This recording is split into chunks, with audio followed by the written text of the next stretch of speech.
Welcome to this session in which we will learn some reasoning based question on group 2 metal, that is alkaline earth metals. So these questions are used for your examination as well as competition level, board as well as competition level. So let us see this question one by one. Ionization energy of alkaline earth metals is very low as compared to ionization energy second. So second energy, ionization energy of the alkaline earth metals is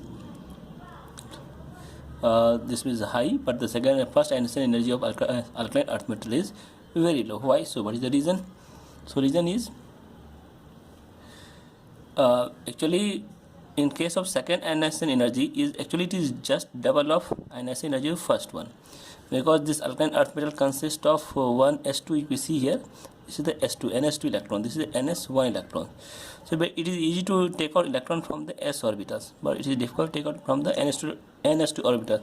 There's 2 electrons present in the s orbital, because this is somewhat inert, this is somewhat not inert. So again we have some more reason, because due to high heat of hydration of their cations in the solutions, or we can say high lattice energy in solid state. So these are the reasons. That's why ionization energy 2 is double. So that's why we can say ionization energy of one of the alkaline earth metal is always very low as compared to the ionization energy of second ionization energy. Group 2 metals have higher melting point than group 1 metals. Why? So why the group 2 metals are always higher melting point? So we can see the group 2 metals, so they possess 2 valence electrons and much strongly bonded in the solid state than in the alkali metals, which result in higher melting point. So that's why the group metals have higher melting point as compared to group 1 metals. Why magnesium is harder and denser than sodium? So magnesium not only harder, but it is also denser. Actually reason is due to greater nuclear charge. So nuclear charge of the magnesium is high, and also it is very small size in sodium, because if you see the magnesium, it is a greater nuclear charge, that is magnesium belong to 3s2, and this sodium belong to, this is 3s2, and this belong, sorry, 3s2, this belong to 3s1. That's why this is very smaller, this is the bigger, smaller in size, so it is packing more tightly in solid state. That's why it is harder and denser than sodium. Why do alkali earth metals not form monovalent ions? Means alkaline earth metal cannot form monovalent ions. Bivalent compounds are highly stabilized by high lattice energy with bivalent compounds, because these alkaline metals are bivalent. That's why they don't form monovalent ions due to its high lattice energy. Beryllium does not exhibit a covalency beyond 4, so we never get the covalency of beryllium more than 4. Actually what happens, the outermost energy cell in the beryllium atoms does not have d subshell, therefore it cannot accommodate more than 8 electrons in the second cell of the valence shell. That's why it does not exhibit the covalency beyond 4. So this is the only reason they don't have the d subshells, only they have second cell don't have d subshells, due to which it cannot show covalency beyond than 4. Hydration energy of group 2 dications are 4 or 5 times higher than for group first cations. So what is the reason? So let us see this reason. Actually due to a smaller size and higher charge, because the group 2 metals, they are smaller size and their charge is also high. So charge by mass ratio, that is charge density, charge mass ratio means their charge density on dication is much higher than monovalent cation. That's why salts of group 2 metals are much more hydrated than those of alkali metals. So this is the reason. Beryllium salts rarely have more than 4 water crystallization, while magnesium salts generally have 6 water crystallization, water molecules. They are surrounded by 6 water molecules, they rarely have 4. Why? So because in these cases beryllium ions second cell may provide, second cell here they provide the 4 orbitals, so that is 1s and 3p. So these orbitals for coordination with water, while the magnesium can use some 3d orbitals also, so they can also use 3d orbitals. That's why it may have coordinate with the 6 water molecules. So this is our reason. So here you make correction. Actually beryllium second cell have provide only 4 orbitals, that is the 2s and 2p. So just to make it these corrections with water, so while the magnesium can use. So this is our answers. Group 2 elements are weaker reducing agent than alkali metals. Why? So the reason is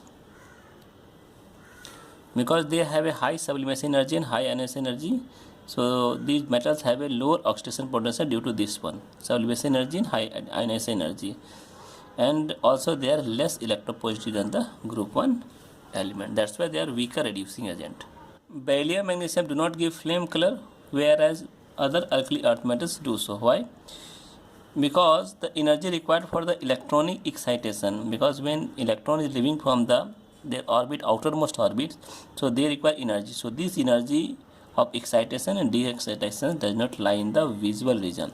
So when the after excitation of this electron does not go back to the ground state, so due to which what happens, they do not give the visible, they do not give the spectrum of visible region.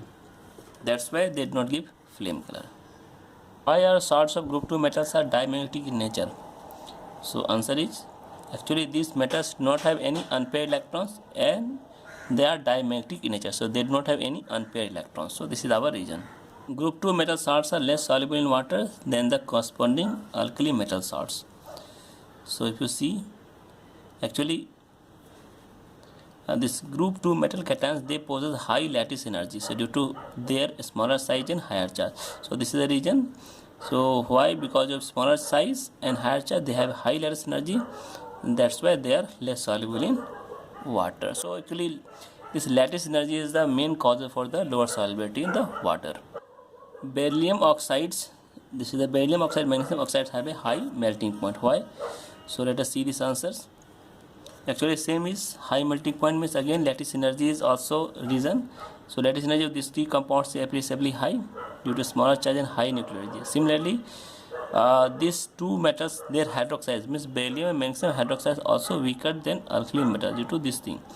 So one we can see their hydroxides are weaker due to high lattice energy and less water solubles, and their high melting point, again the region is same. So this region is same for the high melting point as well as lower solubility in water.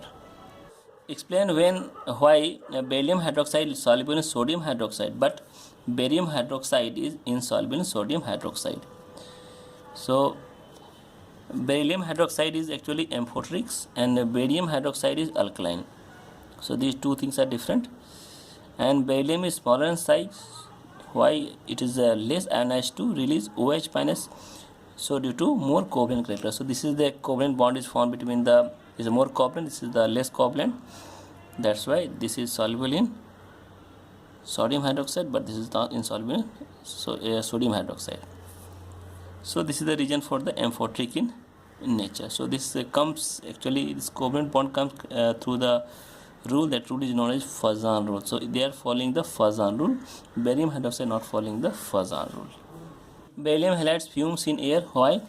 Because they forms they react with water which is present in the atmosphere, and they forms hydroxides as well as HCl. So this HCl is a fumes on production on, this is produced on hydrolysis with the beryllium halides. So due to this fumes only, the HCl only, they are forming fumes in air. Solubility of hydroxides, fluorides or oxalate of group 2 metals increases from beryllium to barium. So down the group, in group 2 it is decreasing, the solubility of hydroxides, fluorides and oxalates. So what is the reason? Actually solubility of the ionic compound depends on two factors, that is the lattice energy and the hydrogen energy. So these are the two factors which is depending any compound, any ionic compounds depends for this solubility. So in case of hydroxide, fluorides and oxalates, lattice energy are different. Different means that is the lattice energy decreases as the size of cation increases. So when the size increases, down the group size increasing, barium is more greater than the beryllium. So what happens? This tends to increase the solubility as it overcomes the counter effect of decreasing hydrogen energy. So this is decreasing the hydrogen energy but increasing the solubility of hydroxides. So hence the solubility of hydroxides, fluorides and oxalates increase from calcium to barium. So this is our reason. Solubility of sulfate, chromates, carbonates of group 2 metals decreases from beryllium to barium. So like the previous answers, here answer is also similar. Solubility of ionic compounds depends on two factors, One is the lattice energy, second is the hydration energy. So these two factors only contribute for solubility of ionic compounds. But these two factors oppose each other. Why? How it is opposing each other? So if the lattice energy is high, the ions will be tightly packed in the crystals. This we know very well. Therefore, the solubility will be low. So high lattice energy, lower solubility. But if the higher hydration energy is high, the ions will have a greater tendency to be hydrated. Therefore, the solubility will be high. Now, in case of carbonate, sulfate and chromates, the anions are larger in size. These anions are larger in size and there is a small changes in the cation size. So they do not alter the lattice energy. So in these cases, the lattice energies are remain same in these three cases: carbonate, sulfates and chromates. So, but how the hydration energy decreases from calcium to barium. Hence the solubility of the above anions decreases down the group. So it is decreasing. And in case of hydroxide, that is the oxalate, fluorides and hydroxide was increasing. So lithopone, LiTHO, lithopone is a better white pigment than white lead. Why? So here we can see lithopone is actually combination of zinc sulfide plus barium sulfate, and it is a white substance. This lithopone is a white substance and has a good covering power. Covering power means it remains unaffected by the H2S present in atmosphere. So it do not react with the H2S. Whereas white lead, that is the lead oxide, dioxide, it becomes blackish, that is the PBS. So it react with the H2S, that is the PbO2 plus H2S, so it becomes your lead sulfide. So lead sulfide is black in color due to the action of H2S. That's why lithopone is the better white pigment than that of white lead. So this is the origin. Barium ion is a poisonous, yet barium sulfate is given to patient prior to taking stomach X-rays. So for to patients, these barium sulfates are given, though we know that this is poisonous. Why? Actually, barium sulfate is insoluble. It is insoluble and does not pass from digestive system into the circulatory systems. So it is poisonous, but it cannot pass to circulatory system. If it goes into circulatory system, then it is harmful to human body. And second useful thing is that it is opaque to X-ray also. So that's why if you are taking barium meal, so when you pass X-ray, so these ions will not pass the X-ray into it, and then we can take the diagnosis of stomach.